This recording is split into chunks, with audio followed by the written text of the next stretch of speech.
I really hope you people appreciate what I do for you, because let me tell you, it's not always easy. The stupid ass shit I gotta sit through is just... well, it's not always fun. I mean, a bad movie is one thing, that's like 2 hours, but to watch episode upon episode of manufactured precious shit, or shit as I like to call it, quite often it's just more than I can bear. The only upside I have is that I get to share my misery with the people who requested it in the first place. With that said, Full House.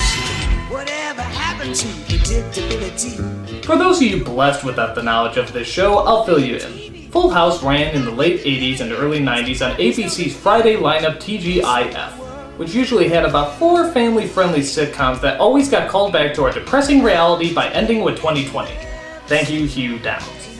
Full House often started off the lineup with its cutesy-wootsy, non-threatening as well as non-funny humor and actually ended up lasting for 8 seasons. 8 seasons! That is shit! I can't last 8 minutes watching this tripe. How the hell did they last 8 seasons? I mean, it's a genuine mystery. Nobody liked this show, so how the hell did it do so well? Well, let's swallow our dignity and try to find out. So we get a typical mid-80s opening where people at the time just love to fold their arms, laugh, and smile, hoping coincidentally their credits will appear under them while a gender-confused doo-wop band sings about the quirks of life. Everywhere you look, there's a heart. Ah, those were the days. I especially love this image of a cutesy scenario going on while we stare at a gigantic prison. If that's not symbolic, I don't know what is. So, what's the story you're pleading me not to tell you? Well, the world's raunchiest family icon, Bob Saget, plays a character named Dan, who just lost his wife to the always horrible insert name here disease. He lives in San Francisco with his 3 daughters, DJ, Stephanie, and Michelle, played by the pair of twins often mistaken for talented Mary-Kate and Ashley Olsen. But raising 3 girls is tough, so Dan calls upon a guitar player who's not cool and a comedian who's not funny. The mullet nimbos here are known as Jesse, played by John Stamos, who's also Dan's brother-in-law, and Joey, played by Dave Coulier. And if you think there's anything odd about 3 prissy guys living in a house with no women, you've clearly never been to San Francisco. So how bad is this show? Well, let's take a look at the very first joke of the very first episode. The baby's sleeping like a baby. And it's all downhill from there. I mean, I've watched several episodes and not one of these jokes made me laugh. Not one. I didn't even giggle at the sheer stupidity of it. Isn't that, like, statistically impossible? I should have laughed at least once. But talking about it doesn't help. Let's take a closer look at these characters. Jesse, for example, is a tough guy. Well, as tough as a pile of Fonzie's hand-me-downs can look. Let's play ballerina. How do you play ballerina? Catch me. Pose, okay? Turn around. On your tippy toes. Tippy toes, right. This was written, people. Joey is a silly comedian, always making wisecracks and punchlines that quite frankly make you want to castrate yourself.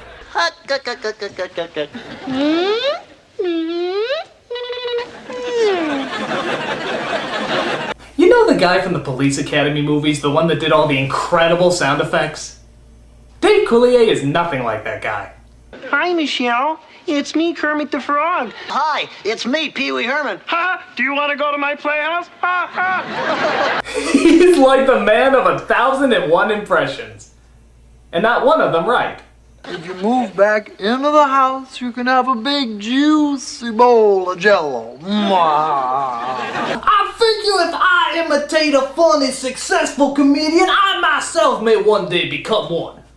Oh, and did I mention he has a puppet of a woodchuck brilliantly named Mr. Woodchuck? It'd be nice to hold something warm and cuddly that didn't always talk about wood. I'm above that joke.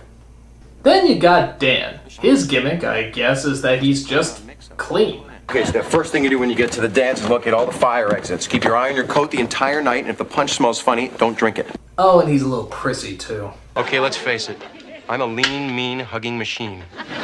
Okay, he's a lot prissy. In fact, knowing Bob Saget the way we know him now, this is actually really funny to watch. Anyone who watches Bob Saget stand-up knows that he is a raunchy man. And you know that saying all this family-friendly bullshit is probably just killing him. In fact, let's compare Dan Tanner and Bob Saget for a second, shall we? I know exactly how you feel. And I know how much you girls miss your mother. I've banged half the girls in the room, and that is fucking not true. I have not banged anyone here. I stuck my pinky in your butts, a couple of you. She was devastated. It broke my heart to see the tears in her eyes. Fuck that shit. No thanks, I'm good. Do not, kids, don't fuck that shit. You'll get an infection. You listen to me. Dan Tanner, blow me. Bob? You are my number one guy. Then you got DJ, who I have to admit, as she got older, did get consistently hotter. But that didn't change the fact that she had little to no personality. Wow, you have a date and a dress. So far my problem's looking like a bag of chips and a remote control. Life is hell. There's Stephanie also, but she's sort of on the same boat of blandness. Neither characters really make an effort to stand out. Stephanie, what are you doing? Just hanging around. God! And then, of course, there's the gremlin babies themselves, the Olsen twins, as Michelle, who I think literally just had the job of spewing catchphrases. What'll it be, comic? Kibbles or bits? You're going down. Supposed to keep your cards close to your body. You're supposed to keep your eyes close to your head.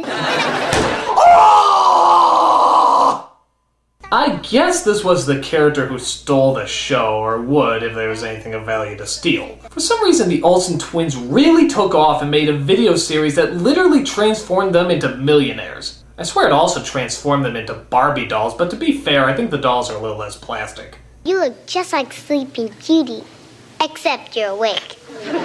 The cash cow goes... But when it started out, they were just exploitable babies, and the studio took advantage of every friggin' frame they were in. For example, one episode was about changing a diaper. Ooh. I'll take the south end. Good.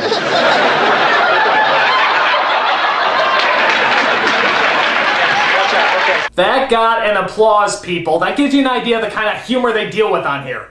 But that's not the only pressing issue this show addresses. There's a lot of other gut-wrenching dilemmas that this show dares to challenge. Like, who's gonna do the dishes? Is the hammock gonna be put up okay? And of course, who can limbo the lowest? Let's get ready to limbo!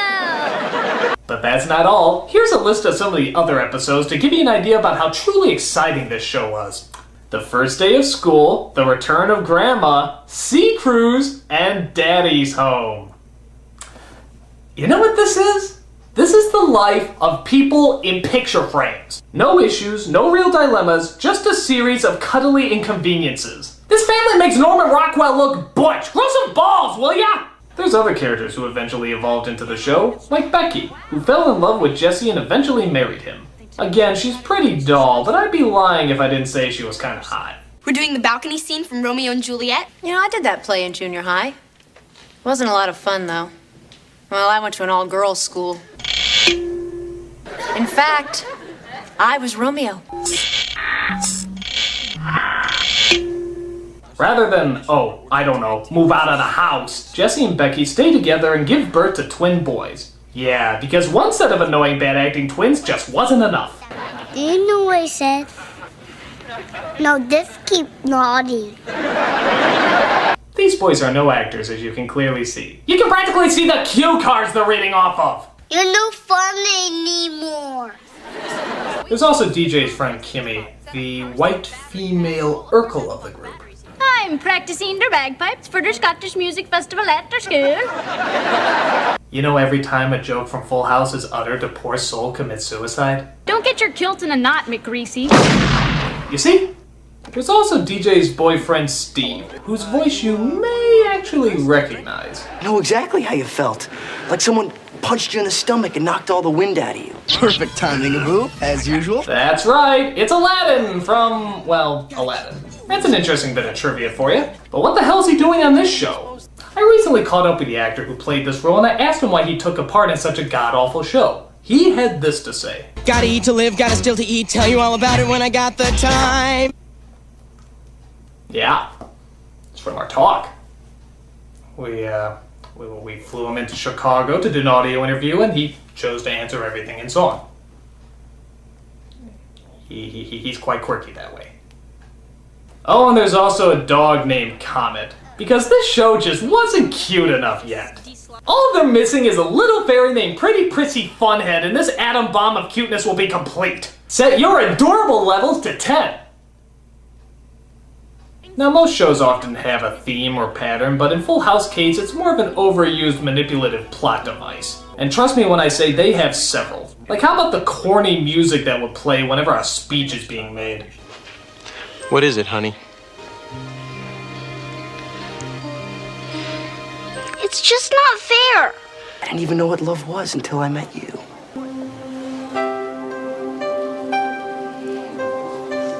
Where's my mom?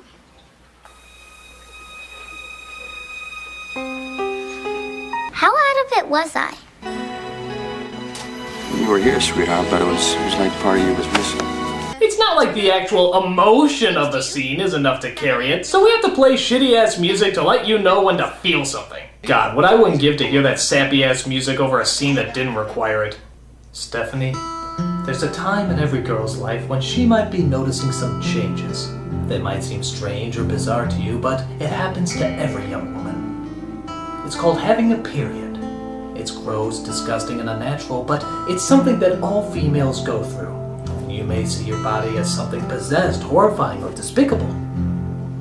And that's because it is. Stop it. Right now. But that's not the only pattern. Every single show has a relatively harmless problem that always seems to be solved within a half-hour time limit, or, in most cases, a 1-minute speech. But you still got me. You got me too. And me.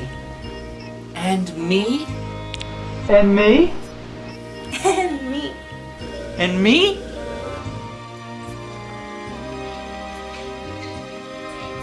I'll move back in.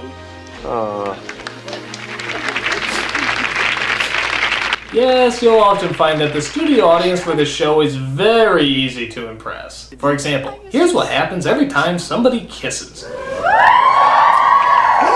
Oh my god, a kiss! That must mean they like each other! Oh, I bet after they kiss, they'll move on to holding hands! So we all know how the show begins, but if you're like me, you're wondering how the hell does it all end? Well, unfortunately, a killing spree isn't involved. However, one of the characters does get injured. Michelle is involved in a horse racing competition. As it turns out, Dan and another girl's mother get way into their daughter's achievements. Could you comb out my little girls? I'm a parent, not a groomer. Oh, I'm sorry. You just had the air of stable help. Excuse me, I'm Snobby Vom Persnickety bitch. I don't know if you saw Michelle riding out there, but if she entered the competition, she could win. Enjoy your little fantasy, because in reality, my Elizabeth wins this competition every year. Did you know that I actually eat good for breakfast and regurgitate it as evil? It's a delightful practice. This is why you don't go to public school. God, these scenes are so bad, even the horse looks like he's suffering. My only wish is he could talk back to half of these morons. You know what? I think maybe you missed a spot. Let me, please. This is so demeaning. I wish I was glue. What do you think, Peppermill? If you like the idea, just stand there. You're an insipid twat. He loves it. All right, Peppermill. I am going to tell you the same thing my beloved track coach told me right before my very first big track meet. Tanner, you keep those water bottles filled. Your humor is like my balls, old and non-functioning. While that's going on, Jesse and Joey tried to put together a show about how they're going to go into wrestle. Okay, what mental asylum did this a-hole break out of? Put my foot around your neck like this. Come here. This was a family show, right? So Michelle and the other girl decide to go out and practice when suddenly tragedy strikes. Off you go, bitch! Free at last! Maybe I can be a stand-in on Seabiscuit. She fell off her horse. Oh my gosh! What happened? Should I do my Popeye impression? So Michelle wakes up, but unfortunately has a horrible case of amnesia. Actually, what am I talking about? It's not unfortunate at all. I wish I had that right now. Well, memory loss is very common with head injuries. How long's it gonna last? Well, usually it's just temporary. One episode, 20 minutes tops. So everyone tries to get Michelle to remember who she is. Dan, Jesse, Joe... Seriously, dude, which hospital? So, do you all live in the neighborhood? No, you're gonna love this. We all live in this house. Oh, I hope it's bigger than it looks from the outside. Well, through the magic of studio sets, plot holes, and inconsistent writing, yeah! So her memory does finally return in a weird existential moment where the two sisters are finally shown on screen together. I'm your memory. Where the heck have you been? I've been looking all over for you. I hope I didn't cause you any trouble. Duh! Psychology for dummies, by dummies. Gee, I sure hope there's an overwinded speech with shitty music to close us out. But we stuck it out and we got through it. Just like we always do. Just like we always will. This show is the worst! It's like if a Hallmark card pissed all over your family album and then somehow mutated into a sitcom. It was never funny, never clever, never endearing. So why do we keep watching it? 8 seasons? Hello! That's a long time to watch untalented hacks centered around a pair of unfunny female troll goblins. It's almost as if they were sending us subliminal messages or something. In fact, what happens if you play the Olsen twins' dialogue backwards? You look just like Sleeping Beauty. Okay, Watch our shows and make us money. Oh my god! And what's that say there? What? Manufactured by... Oh my god! The Olsen twins are mutant alien robots bent on world domination! I know it all along! This is incredible. The people have to know!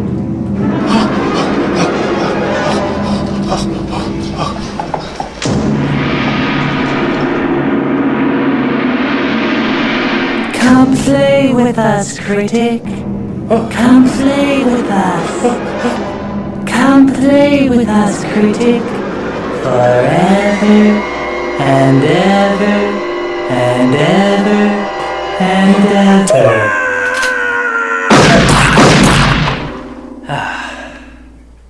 I did it. They're dead. Can you believe them? Trying to take over the world? Of course! Of course, yeah. Well, seeing how they are in fact dead, I will just turn around and go to my normal duties. Because, you know, they're dead. It's not like they're gonna pop up anywhere else. Especially on my way back to the room. So, I'm just gonna make that turn I told you about a second ago. And here I go. You see? Nothing there. So I'll just get back to work and...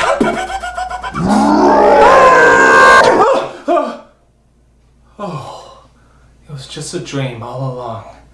Well, I'm the Nostalgia Critic guy, remember?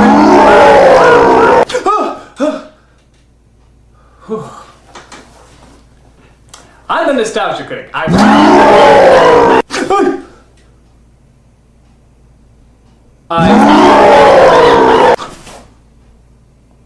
You know what I do and you know why I do it.